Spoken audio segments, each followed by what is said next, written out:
You're listening to Novelbound, a podcast dedicated to making you laugh and keeping you company. Each week, we're sharing all of our favorite books and the embarrassing side of life.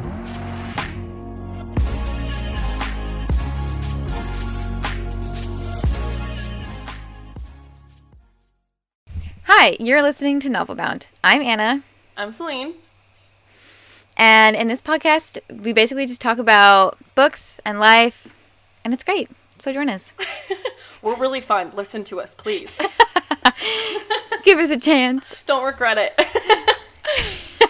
Oh my gosh, I love it. Okay, so today's episode, we wanted to do something kind of fun. So every episode, we usually open up with either tell me, we play Two Truths and a Lie. Mm-hmm. We go over embarrassing stories. We just try to start off with something that I don't know, we like to spill some tea, usually. Yes. It's good. But today I wanted to go on a little uplifting note because it's gonna be winter, or it is winter already, and it's we need some sunshine. So today I wanted to do the best advice. So I want to ask you, Anna, what's the best advice that you've ever heard?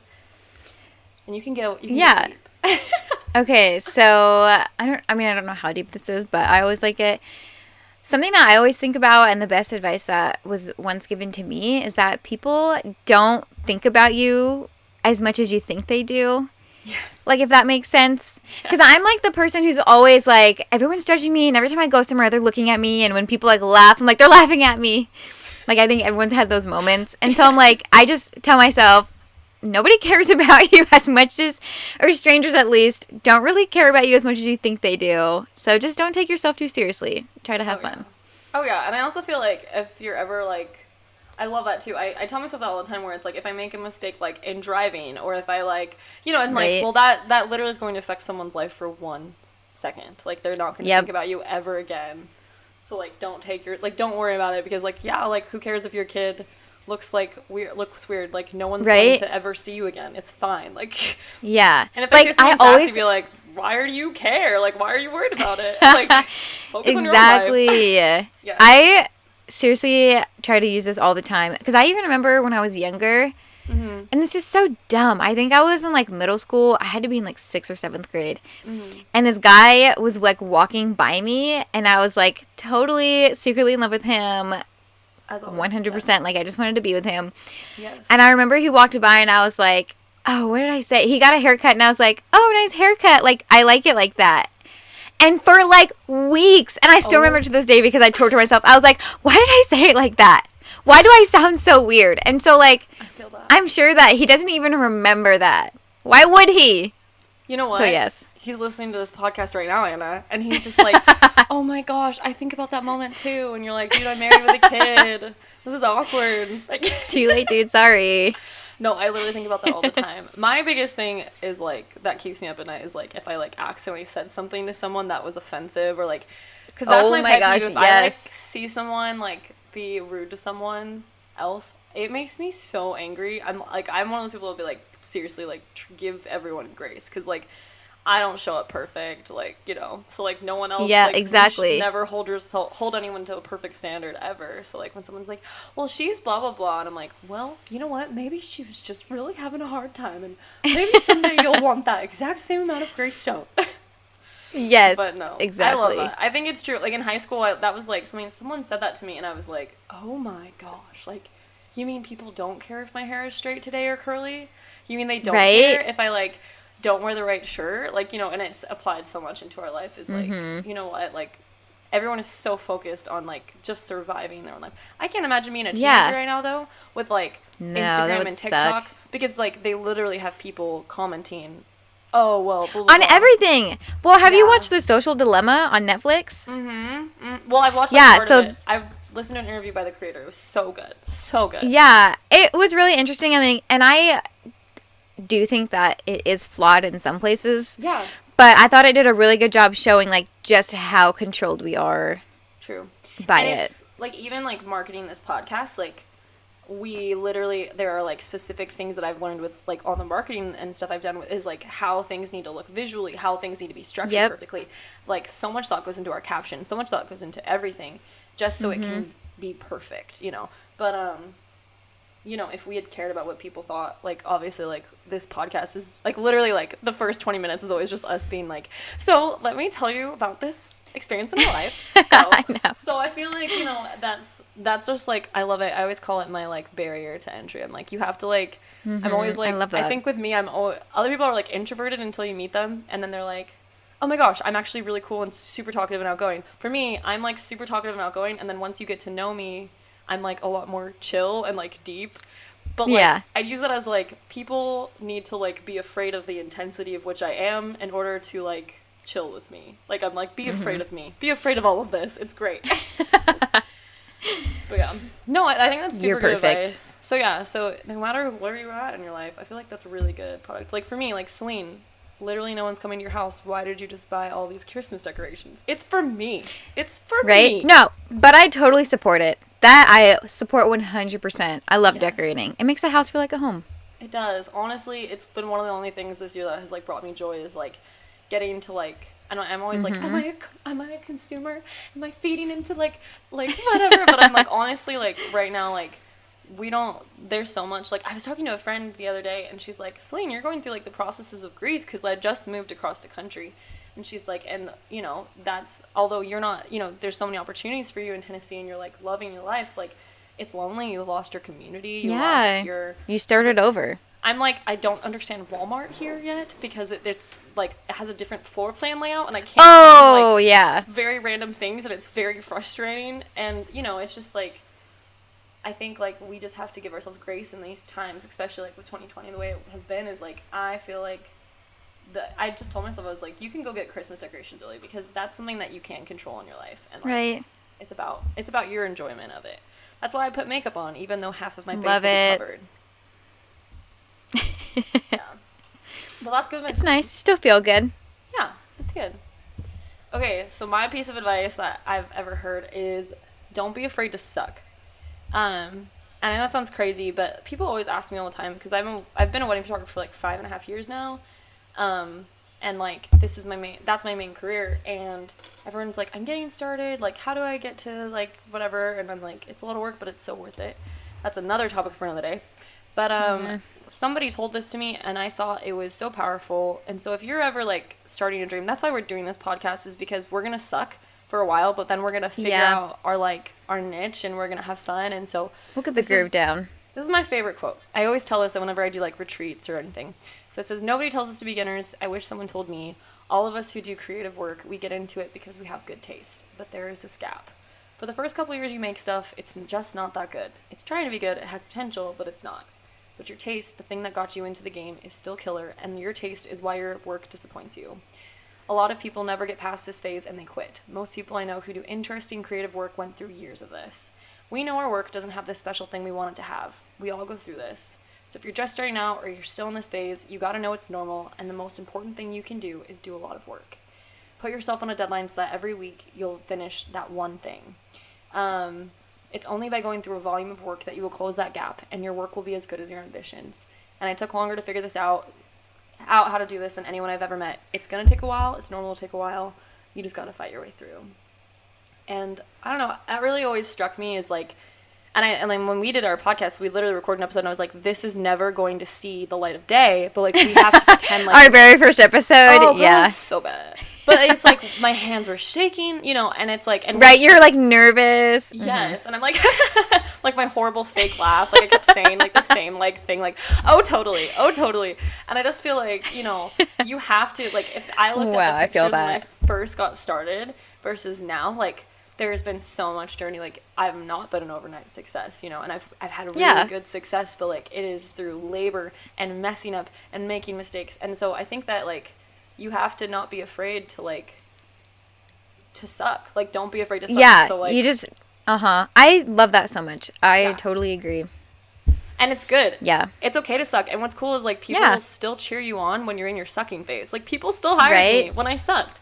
And it's because they didn't think I sucked. I knew my potential. I knew what I wanted. But they're like, you know, you're, like, good work. Like, you know, and, like, now they're like, oh, girl, when we saw you back then, we were like, oh, but, like, we loved you anyways, you know, and it's fine. That's what people are doing with this podcast. They're like, Celine, we listen to you and Anna because we love you as human beings, you know. Yep. But don't worry, you're going to be But entertained by eventually us. you'll listen to us because you're like, oh my gosh, you guys are so smart and funny, and you'll validate us for everything we need. Please, we need so much validation. Even though we just gave you this great advice about not needing validation, give us every piece of validation. Just give it to us anyway. Please, please, please leave us a review. That's going to be a huge thing. Yes. When a podcast first launches and stuff like that, getting reviews, getting downloads and subscribers, like, that means so much to us. So, yeah. Yes, make sure to follow us on Facebook and Instagram under the Novelbound podcast. We've got a really big, like, we're building a really big community right now. I'm so excited. We're recording these before it's launching right now, but, like, we already have, like, a ton of people joining the group and on Instagram, and we're really active on there. You're going to see our life. You're going to see what books we're reading. Like, we just want you to be a part of it. So, yeah. Yes. I like your advice, Anna. Good work. This is why we're friends. I like your advice too, Celine. Oh my gosh. Great. Okay, sorry. Go ahead. Yeah, so this week we're going to be talking about characters we love to hate. And we'll probably end up talking about some of the very, like, obvious ones, like Umbridge from Harry Potter. That's, like, a super obvious one. But there's, like, a couple that I think are still interesting and fun to talk about. So we're going to be talking about some characters from Pride and Prejudice, a character from Caraval, which is the series we're both very into right now, so that's why you're hearing about it. Anna's very obsessed, and I'm obsessed with it too. But she's reading Illuminati Files this week, and guys, you should read it with us because straight up, like, next episode, she's gonna be like, and then just, like, go off, because that's what's happened with Caraval. Is she's literally just like, every episode she's been like, so I'm at this point in this series. I know, and I'm like, and I don't understand. Yes, so I'm very excited to do that. And we're also going to be talking about Throne of Glass because I have issues with the main character, Selena. Deep issues. We'll get into it. I'm glad it's not me. I'm glad my name is not Selena and only Celine. I know. That's Selena. What a jerk. I know, right? And I think it's Selena. I think so. The name's spelled pretty weird. But then... That's like how people spell my name at Starbucks. I'm not even kidding. Like, really? Yeah, so I'll go up to Starbucks and I'll be like, hi, my name's Celine. And they're like, Celine? Okay. And I'm like, yeah, like Celine Dion. And they're like, great. And I see like SELINCYZQP. And then they'll be like, here you go. And I'm like, thanks. No one ever spells my name correctly. It's fine. Oh, I don't have that issue with Anna. In fact, when I was younger, I used to lie to people and be like, oh, Anna's short for Anastasia, because I wanted a more interesting name. Anna, I love that so much. Oh my gosh. Maybe we'll change your name to Anastasia on you. Celine and Anastasia. It just has a certain ring to it. It is. Your name reminds me of autumn and fall and the sound of crisp leaves, so you're fine. Wow, that was very beautiful. Anne of Green Gables for me. Yes, I love it. Did you like that I compared you to, on Instagram, it was like the Diana to my Anne and the Anne to my Leslie? I was like trying to use the word Anne like Anna. It was perfect. I was like, I was proud of myself. I'm clever. I've thought this out. Yeah, it's fine. Okay. So back to characters we love to hate. Yes. And so then we're also going to be talking about Daisy from The Great Gatsby, which I think Celine has a lot of thoughts about her. Oh, and we already talked about Pride and Prejudice. So we'll get into all of the characters from that. Just grab a seat, get comfy. Yes. We're about to get really nerdy. And also, after this, like, well, we want to hear your kind of comments and stuff like that. And so, once this episode launches, we'll do a live, and we'll share what people said, and you can hop on there, too, and, like, talk about it. So, like, this is supposed to be a discussion. Podcast, like, we'll spill the tea, and then we want you to spill it right back. So we want to hear from you, so. Yes, this is supposed to be fun. Okay. Do you want to talk about Caraval? For those of you that haven't listened to it yet, go ahead and give a quick summary now that you know more of the story. I know, now that I do know a lot. So basically, Caraval is about these two sisters who grew up kind of sheltered on this island with their father. And every year, this, I don't want to say magician, but kind of magician, his name is Legend, does a show called Caraval and invites people to go. And it's basically like a scavenger hunt type thing somewhat. We were looking for clues, and if you win, you get a gift from Legend. But it's very magical. Yes, it's very magical and whimsical, and where reality and illusion kind of like blend together a lot. Wow, well said. Yes, so, exactly. Yeah. So I love it so much. I'm sad that I'm like about to finish the third book, but it's okay. I'm sad for you. I'm so jealous that you get to read the third book and for the first time. Like, I'm really jealous of that. I'm like, oh, I want that. I would give anything. I wish I could do it again. Yeah. So, but the person I want to focus on is the dad of the two sisters. So it's Scarlett and Donatella, and it's their dad, and he is like this gross, abusive father. Which, I mean, the trope's been done before because I think some characters maybe need that to be able to grow into their strengths or hero or whatever. But basically, he would like, yeah, it wasn't just like he physically abused them. He would abuse the other sister when one sister did something wrong. Oh. So, like, an example is in the beginning of the books, Tella got caught, like, making out with this boy and was, like, blamed it on Scarlett, and her father believed him, but then he like, beat Tella up because of it. Mm-hmm. And it's just gross. And he's, like, he ends up being a murderer. Yeah. Just murdered people in cold blood. I think one time the girls tried to escape the island, and he, like, held the guy down in this, like, ocean and drowned him that was helping them escape. And he's just gross. And he's, like, selling his oldest daughter, Scarlett, off to be married to this count. Ugh, he's just gross. But I guess I just wanted to talk about kind of him especially, and then when tropes like that do happen. Mm-hmm. Like, and like the purpose that they bring to the characters, maybe, in the story that they do. Yes, I have so many things to say about that. Yes. So, whenever, if you want to say it first, and then I can go. No, let's hear it, girl. Okay, so I love thinking, this is, like, one of my favorite reasons why we have this podcast is because I love, like, digging into, like, why authors, like, do things and what, like, motivates writers and stuff. And I feel like it's like a Disney technique as well, and that's why it's, like, X and X's parents died, right? So what happens is every character needs to have an external and an internal conflict. So externally, they are trying to get the sword. They're trying to get whatever. They're going on the quest. But internally, they also have a struggle that they have to overcome, you know? And so, like, Frodo, for example, has to learn how to rely on his friends, you know, things like that. That's why, like, Samwise, stuff like that. And he, like, obviously, like, he could never have gotten the ring to no. Oh my gosh. He can't take Mordor. He couldn't have gotten the ring there without the team and stuff like that. And so, like, there's an internal and an external struggle. And so, like, in order for there to be an internal struggle, the character can't be perfect, but the author needs us to want to stay with the main character. Does that make sense? Yeah. And so they have to have something redeemable or to explain why they have that character. The flaws that they do.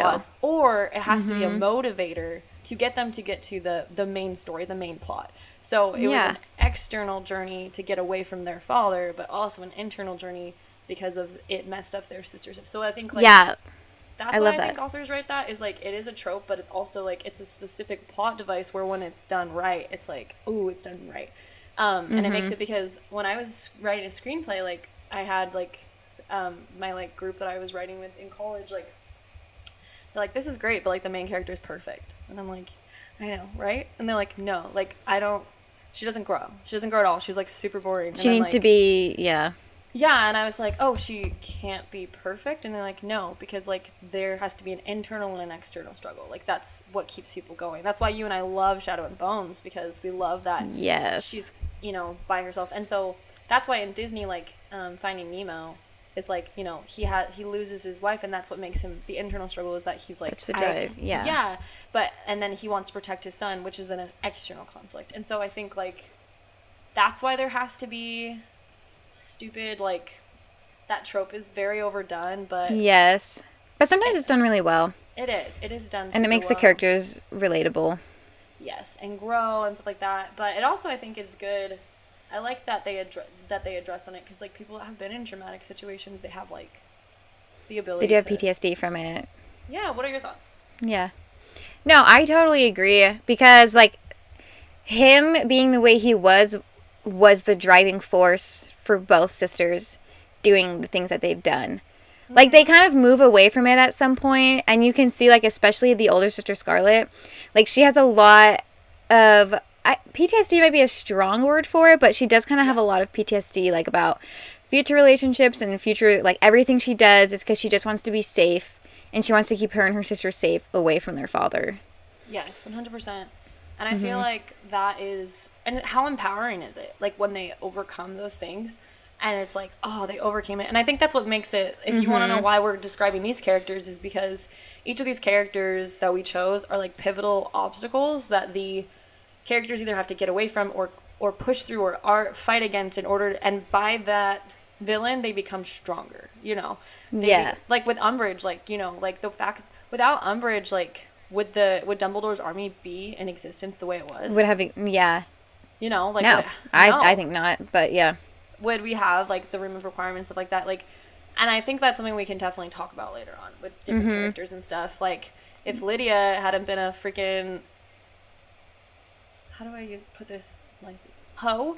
If she had not been a hoe, with Wickham, like, would Darcy and she was so ignorant. Oh, girl. Okay, let's move on. Let's move on. Yeah. Let's talk about Lydia. That's our next talking point. Let's break into Pride and Prejudice. Okay. Literally, Lydia, she bothers me so much, and I know she was written for this exact purpose, to like be bothered, because she's so young and ignorant, and she's like the mom's favorite, so she gets away with everything and anything, and she just spends all her money. But the reason she bothers me so much is because she basically stole Wickham like away from Elizabeth, which it ended up working out in the end because he's a terrible person, so sucks for you, Lydia, that now you're married to him. But yeah, but I just think that she's so selfish.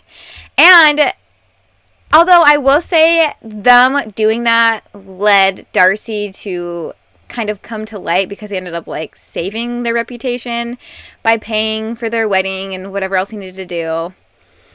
So like I guess it was good character development for Darcy that he did that for them, but that's true. No, but Lydia's trash. Yeah. Like, Lydia's straight up trash. And Kitty and is... Like, Lydia's very, like, what do you... World, you owe me something for existing. Oh, yeah. Like, she's, like, so, like, excuse me, like, why can't I have all the things? I know. Because she's like almost... Thing? I'm totally giving you crap. I'm just kidding. Oh, You say that to the only one, or not the only one, the first of the siblings to be married and with a child. So let's just talk about maturity right now. Oh my god. Just kidding. I love my family. You guys don't hate me. But like, excuse me, like, shut the phone off, throw it against the room. Like, what have you done? Why would you ever bring that up? They'll start a campaign against me. Also, they're all super hot. Like, everyone marry Anna's siblings. Go. Yes. Except for I only have 2 siblings available now. Anyways, you should still marry them. They're awesome. But basically, I was just gonna say that, like, Kitty has like no backbone. Full cringe. Ever. Office. Like, Lydia just uses her. Oh, I also was gonna say that Lydia is like almost funny, and she's like almost witty. Yeah. Like, she's almost clever, and she's almost all of these like things that are like foils? Redeeming. Are they foils for? No. Is Caroline Bingley a foil for? One of them is foil. Like, all, like, that's why characters, they're either villains or foils. Yeah. I don't know. That's interesting that you said that about Caroline, because we're also talking about Caroline. Oh yeah, I have so much. I have like a section paved out, just like ready to go. Let's hear it. Okay, are you sitting down? Yes, you are. Yes. Okay, readers, listeners, friends, stop mopping. Sit down. Okay. So this is like my opinion of this, is that Caroline is straight up. I like love her. I love her so much because I feel like every author that has written like a good female, like this, people have recreated Caroline in so many other ways, but like Caroline's the OG Regina George. The like nice to your face, like turn around. And I think that's why like people like identify with Elizabeth so much, just because like, ooh girl, I know her. I know that They're girl. just like me. I know a Caroline, but like straight up, she like openly shows it in like a way that only women back then could show it. Be like, let us take a turn about the room, and she just is like, the way she like shows ownership. I'm sitting there like, ooh, Caroline, you're spicy. But I just like, I read this thing. I'm gonna like give them full credit, but this is like this amazing thing I read. So it's from MaryReza.com, and I think it's just a blog, but I thought it was absolutely beautiful to describe like the perspective of things from Caroline, and like with her as like the villain, and I love it. So I'm paraphrasing, but it's like, put it to you this way. You're Caroline Bingley. You've been privately educated, trained for like life to be like the wife. You've been told every day that you're like beautiful and ready to go, and you're like, cool, I've got the dowry, I've got the power, like she set her sights. And but it's like not enough that like you value yourself enough that you're like can almost grasp the like thing. And so, anyways, long story short, you're like, cool, Darcy's convenient. He's cute. He's my brother's best friend. Like, we can all just hang. Like, why not? Anyways, this is where, like, I just love this. It goes, when you come to London from Netherfield with Charles and the entourage, you don't realize you're entering the fiercest of marriage market arenas. You think the Bennets and their crowd are a bunch of bumpkins. Jane Bennett's all right. Sweet girl, really. Considering, but what a family. The common as muck mother and the trollopy younger sister are bad enough, but then there's that Elizabeth, absolutely full of herself with an answer for everything. And suddenly, Charles is making eyes at Jane. Darcy's paying way too much attention to Elizabeth, and she's like, oh, shiz. Okay. Like, cracks her fingers, is like, okay. And then she's like, I'll start subtly. I'll just use a little sarcasm, be like, oh, Miss Bennet as your daughter-in-law? And then, like, literally, when Elizabeth, like, does that epic scene where she's, like, drenched in water and has just gone on a walk, she's like, wow, you're so dirty. Oh, my gosh. Like, but meanwhile, you're looking at Darcy and being like, Darcy, stop checking her out. Like, I know that dress is tight on her. Like, literally, chill. Put it away. Like, stop. Anyways, and then what I love about it is she's like, well, then I will make Elizabeth my friend. Like, that's fine. I can make this happen. Friend, yes. And so then literally you're like, oh, Darcy, are you writing a letter? Are you writing to your sister? Because I know everything about you. And like, Elizabeth, I know everything about Darcy. And like, oh my gosh, like, I'm gonna openly flirt. Like, I appreciate her confidence in here because she knows that Darcy's into She her. is confident. And she's like, no, I'm still trying. Like, she put her hat in the ring. And then she did. Then when she realizes that it's like not happening, she's like, okay, I'll write a letter to Jane, get Charles out of there, because honestly, let's be real. And then in the letter to Jane, she's like, by the way, Darcy's like basically in like just like Darcy's sister and Charles are gonna marry, blah blah blah. And you're just like, And then she freezes Jane out because she's like, you're of no use to me, back up. And then Elizabeth shows up at Pemberley and she's like, Darcy, remember that you like thought that she was ugly at the dance? Like, don't you remember that I am the most beautiful person? Anyways, long story short, now she's the aunt to all of their children. Love it. In your face. But girl, Caroline. I have to give her her tease that she did her best to get. She did her best. She did her best. Tried. I give her credit. I'm like, ooh, beautiful. Beautifully she done. was the perfect mean girl. What an attempt. Like, well done. Can we do that in high school? Be like, wow, I really appreciate, like, the way you said that to me. What a good attempt. Like, good job. I could tell there was some thought into, like, the insult you threw at me and made me insecure for, like, a solid 3 years. But, like, you know what? Like, well done. Way to squeeze that confidence out. Good job. Work. You, like, dedicated yourself to that. Wow. Well done. Okay, moving on. Your turn. I loved everything about that. That literally was perfect. Well, I was kind of going to, like, for a second talk about Harry Potter, but it might kind of be, like, an overdone thing. I think we should save it for, like, a full-on Harry Potter episode. Yeah. Multiple episodes where we just, like, allow ourselves, like, the room to be like, okay, let's talk about each of the characters. If you're done with Harry Potter, you don't have to listen to this, but... Yeah. Here we go. Perfect. Yes. Okay. So, I want to talk about Throne of Glass because I have a problem with Selena. A big problem with her. Okay. I'll, like, give you the premise of the book a little bit in case you've never... It's very popular. Like, I know a lot of people like it and read it. And if you like the book, you should write on our page, message us, and, like, help me understand why it's so good, because I could not get past the first one. You can literally send us an audio file at this point. Like, you just DM us when this episode comes out. Yeah. And, like, send us an audio thing, and we will play it at, like, a follow-up episode. Yes. So, basically, here's the premise of Throne of Glass.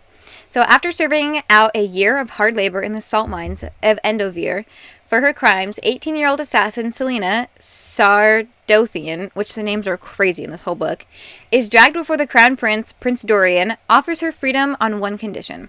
She must act as his champion in a competition to find a new royal assassin. Her opponents are men, thieves, and assassins and warriors from across the empire, each sponsored by a member of the King's Council. If she beats her opponents in a series of eliminations, she'll serve the kingdom for 4 years and then be granted her freedom. She finds her training sessions with the captain of the guard, Westfall, challenging and exhilarating, but she's bored stiff by court life.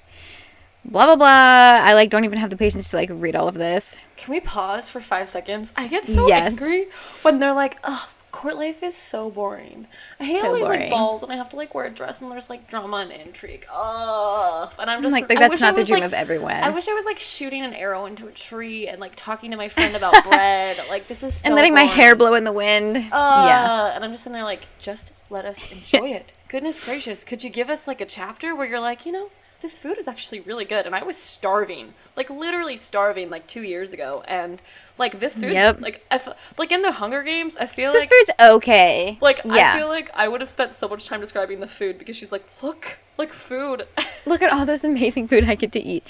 Yeah. So basically, Selena is made out to be this like the world's most notorious assassin, and she got caught and she worked in these salt mines for like a hard year of labor, like, and it was so bad she tried to like do this suicidal escape, and like she is supposed to be tough as nails. Like I thought the premise of this book sounded so interesting, and I was excited to read her journey from like becoming just like the person whoever the author needed her to be. But like, guys, I need to read you this review from Goodreads on this book, and it perfectly sums up how I feel about it. It's by this person called Kitten Blue. And she starts off and she says, I know. She says, "Are you kidding me? What the heck is this crap? How do you screw up your story quite so badly after starting from an incredible premise involving the most notorious assassin in the land, now a slave, being offered the chance to win back her freedom, sort of in a to the death tournament, fighting the most gifted thieves and assassins in the land?" Says the back of the book, conveniently forgetting that A, right before the final duels, the king specifically states that the competitors can only win by trapping their opponents in a position of sure death, and no further so to the death my foot, and B, apart from thieves and assassins, a number of the competitors are actually ex-guards and random other criminals, for the most part disposable enough to not warrant names. Basically, and so she says, "I'm happy to spend the next few moments of my life quoting this book, this horrible book, if it means at least one person might decide not to waste their money on it. No need to thank me." All right, that's like a little quippy, and I guess I don't hate the book that much, but here we go. I'm just going to read you a little excerpt from the book that she wrote. So it says, "Wake up." Not surprisingly, it was some character from the book. "She shimmered beneath the blankets, pulling them over her head, but he grabbed the covers and threw them to the floor. Her nightgown was wrapped around her thighs." Selena shivered. Which also, pause, this book is also weirdly sexual in places. And it's not like, I can appreciate it if it's for good purpose, but it just like throws weird things like that in and then like never goes further. Like the nightgown clung to her body, showed every inch of her curves, and then they move on. So it's not like even for plot purposes. It's just like a weirdly sexual explanation. There's a lot of that in this book. Oh my gosh. So anyways, "It's cold," she moaned, holding her knees to her body. She didn't care that she only had a few months to beat the other champions. She needed sleep. And it's like, nope, this isn't your bratty kid sister, but the most notorious assassin ever. You know, the one who, after slaving away in the salt mines for 4 months, was so desperate to escape that she even tried to make a suicide dash. What the heck, though? They're only offering her freedom. And then it goes back to the quote, "It would have been nice if the crown prince had considered springing her from Endovier earlier so she could have some time to regain her strength. How long had he known about this competition anyway?" Sheesh, I know, right? Silly crown prince not considering the feelings of, like, one of the most terrible criminals his men has ever captured. I mean, he gives you a large, comfortable living quarters in his castle, a billiards table, a chance to change your life, even a puppy, and what? He thinks this is enough? Rude.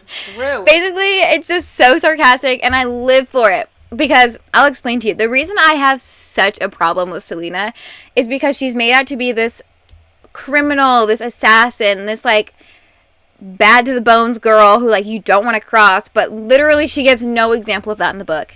She doesn't do one thing that makes her seem tough. All she does is complain.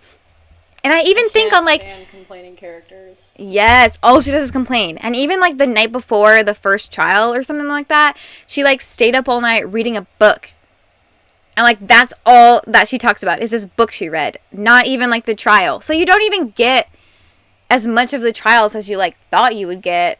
Anyways, this girl, It's crazy. And I don't ever do this, but I kind of like read the synopsis for all the other books, and these books turn wild. So. What? Yeah. You can't just drop that and be like, they turn wild, and then just be like, yeah, anyways, so moving on. I'm like, what is wild? They do it. They become wild. I like hope I can remember this right. But I remember that like there's obviously this love triangle, and it like wasn't done very well. But then it ends up coming out. Sorry, this is spoilers ahead, guys. So if you don't want spoilers, skip ahead to like 30 seconds in the future. Okay, so it ends up turning out that she's like some fairy princess that was like lost at like some point in time, and then was like refound, and then she ended up like falling in love with this fairy prince. And, like, their relationship, they have sex all the time. That's all they do together, is just have sex. So they don't even do anything important, and it just turns crazy. And I do remember reading reviews where, like, a lot of people were mad because she was falling in love with the prince, and then she just, like, left him behind, and everyone was like, you did him so dirty. He did not deserve that. So, anyways, I have problems with Selena. Personal, deep problems. Series. We should. We should hate read it. Let's do it. Let's hate read the series. Let's hate read it. Everyone would be like, we hate you. Like, we're immediately stopping listening to this podcast. Like, how dare you? Excuse me, I have 6 of one book because it's so beloved in my library. I know. Sorry, guys, if you're like that. Yeah, my apologies. I mean, it's some people's cup of tea, and I'm not going to, like, hate them for that or put them down. But I think that we could have had more from Selena. She could have been better. Yep. Oh my gosh, I love that. Oh gosh. Okay. Yeah. That's my feelings about Bird of Glass. Yeah. I love the next girl I've got is why are we doing girls? Man, we are hating. I know, we do have a lot of girls that we hate. We talked about the father from Carvel, to be fair. This is true. I think it's because I'm more offended when a girl is, again, because we read primarily girl books, and when a guy is like a total tool, we're like, yeah, that's men. Whatever. Mm-hmm. Whatever, you just start thinking about yourself. When a girl does it, I'm like, that's effing intentional. Like, excuse me, you know how hard we all have it. Could you just like, be a little bit more better? Like, more better. Could you be a little more better? Could you just pull it together? But this one is, I love to hate her because I feel like she is just, okay, so my girls, and I think like all of us, like all the people I've recommended, I just, like, I have a thing for the end about, like, what I feel about all of these villains that are females. But we'll share that later. But let me talk about why I'm like, oh, Daisy, girl. She's flaky. Like, Gatsby would have done anything for her, and, like, he worked so hard to get to, like, the point where she was, like, there. I mean, granted, he was, like, kind of nuts and was like, leave everything and come with me. I have a giant mansion. And, like, we don't have to tell anyone. And also, like, I mean, he was very confusing. Honestly, I would have been like, I love you, but you're a little intense. Like, even when Tanner's like, babe, kiss me, and I'm like, okay, I'll kiss you, but, like, don't be too intense about it. Like, I'm trying to do the book right now. Anyways, but she, I feel, was the original Manic Pixie Dream Girl, where, like, she was alluring and mysterious and would say things like, a little fool, and, like, all of these, like, very, like, I bet she talked with, like, that exact voice of, like, da-da-da-da-da-da. The, like, light, lithy voice. She was the girl I hated in high school, because she would be like, oh, you want to give me a full house with, like, horses and this and that? Oh, but this boy, da-da-da-da-da. Oh, no, who do I choose? Oh, I'll just, like, run over some lady and kill her and then be quiet about it. And then I'll leave the guy that was covering it and then just go, like, be with my husband who's been abusing me, probably. But, you know, tea. And then maybe that other guy will, like, kill himself. Because, you know, he just can't stand to be without me. Oh. And then she, like, never talks about Gatsby again. Doesn't even effing go to his freaking funeral. Horrible. Disgrace. But I guess when you have it all, you can have whatever you want. You know, why care? I aspire to be Daisy Beach. Okay, your turn. You just have everything. Yeah, I'm like, oh, this is so hard. I'm like, what are you? So hard. Are you Kim Kardashian? Calm down. This perfect life over that perfect life. Mm-hmm. Yeah. I told Jalen, I was like, I'll know I've made it when I can go to the store and just, like, swipe my card without even looking at the price. Oh, the dream. Mm-hmm. The dream. The dream. Who knows, though? Maybe I'll never be like that because I'm just always too conscious. One day. Ugh, consciences. Okay. Yep. So that was kind of mostly all what I had. I wanted to, like, touch a little bit because I guess we were mainly talking about women, and so I was going to talk about Holden from Catcher in the Rye. Did Go you read for that it. book? Yeah, What he a annoys downer. me. Yeah, what a downer, I can't right? believe they made us read that in AP English because I I literally know. was like, what is the purpose? Okay, get All on he the did was tea. complain. I mean, like, I'll give you this. His brother did die, and so, like, he had reasons to be upset, but, like, I read something. Oh, I know. I wish I had it in front of me. I read something a while ago that was like perfectly summed up him, and it was like he's like the angsty when you were like 17 years old, and like you were trying to prove to the world that like He is you. my ex-boyfriend, like to a T. I literally am like I would be like, hey, how's your day going? He's like, we're just dust in this, and we're just like, We're everything's just riding so along on this dark. planet in this universe, and there's nothing there to Yes. stop us. It's Yeah, just like, I just, make me feel better. Hard. literally, that's Holden. Yeah. Try to get like the smoky voice or scratchy voice from smoking because he thought it was so cool. And all I did was seriously, I remember reading that book being like, "Why? Your life like why are you complaining? You're rich. You have all the money in the world. You can go anywhere you want." I was like, "Nobody wants to hear this." Like, shut up. Mhm. Shut up. Okay. Yeah. I have But like that's my funny. thoughts on Holden. No, it's beautiful. I love it. I like literally sell this. It's like we're all just specks of dust floating in the expanse of an unfeeling universe. One day our life will cease to exist and nothing will ever have mattered. Wait, what were we talking about? Oh, that's another thing. He would just like go off on these like really random tangents and we'd be like, oh, And you wait. just sit there like, "Wait, what?" I saw this. This is like Spark Notes lit. It was like a text. It was like, "Hey Sally, do you want to go on a date?" And the girl's like, "Okay." And he goes, "Change of plans. Let's cast off our societal shackles, take to the woods, and leave civilization behind behind us." And it's like, "Yep, that's Holden. That's Holden for you, through and through." Okay, so basically, I just want to end by saying that the real villain is society and men in the freaking 1800s. Like, are you kidding me? Like, the reason why all these women had to be, like, so psychotic was because they were just trying to live. And if you, like, read Right? every book that we've read, it's like, society won't let women do this, or the poor do this. And I'm like, it's really them. They're freaking the villains. But I'm just Right? grateful for the fact that we are where we are now, where we can, like, vote and, like, own a house. Did you know that in, like, Yes. the 70s, we couldn't own property or, like, get a bank account without a man's signature? What? Yeah. Whoa, that's like too soon. Yeah, it's fine. It's all right. We're progressing. The world's getting better. It's fine. It's fine. But anyways, Caroline Bingley was just trying to do what she could with the things that she was limited. She just wanted to secure a good future for herself. Daisy Buchanan honestly was just trying to save her own little butt. She was like, Tom can just like kind of make everything go away. And Gatsby, you cute, you hot, but like I don't want to be scorned in my society. Yeah. And it's just because like, anyways, long story short, it's really like 18th century, 17th, 19th century, 20th century. Right? Who knows? Just men. Why are you holding us back, dudes? Yeah. And now we read books about those time periods so we can remember how good we got it. The struggles. That's It's hilarious. fine. Any final thoughts? No, I think that's perfect. Perfect. Summed it up great. Okay. Although so we if you guys do hate these go. characters. Sorry, I will add one Go. final thought is we do like these are characters we truly do love to hate because we do truly do love these characters. Like We I love reading about them. Except for And if the we father don't- in Carval, he could die, and I would totally be okay with it. Or maybe he will. Ooh, you haven't read the third book yet. I haven't read the third You don't book yet. know. I hope he does, and I hope it's horrific. I hope he dies horribly. I hope he falls down a well and breaks his freaking neck. Yes. Anyways, so moving on. But no, if you also like all these villains were necessary to the character being good, except for freaking Selena. Yeah, except for she's just a useless character who has no purpose. In a beautiful world with so much opportunity and potential. And it's seriously a world with so much potential.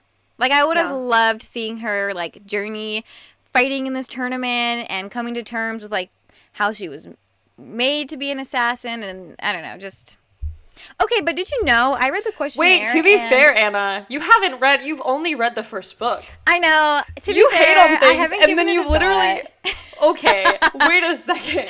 I'm I quick to forget that judge. you I'm quick do to this. judge. I forget that you read one book in the whole series, and you don't even give any. What if she was spreading out the growth, friend? She had like Maybe what, she 5 books? was.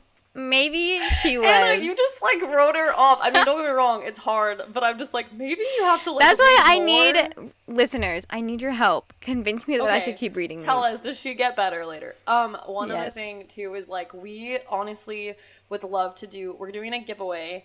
So whoever this next week, so like in this week time period that this is released, whoever like gives us a review or 5 stars, we're sending you guys like one of our favorite books and like a Yes. super cute cozy blanket and like a bunch of little It's gonna be decorations. Like adorable. it's gonna be cute. And so we're gonna give a little basket away. We're gonna do like a random drawing and we'll do it on our Instagram live. But really, like leaving us those 5 star reviews. We just want to get to 100 5 star reviews. That's gonna like help us so much, and we would just really appreciate it. Yeah, So. help us to make more of this. Which hopefully you guys like. Novelbound. Woohoo! Thank you so much, guys. Yeah, we'll see you guys next week.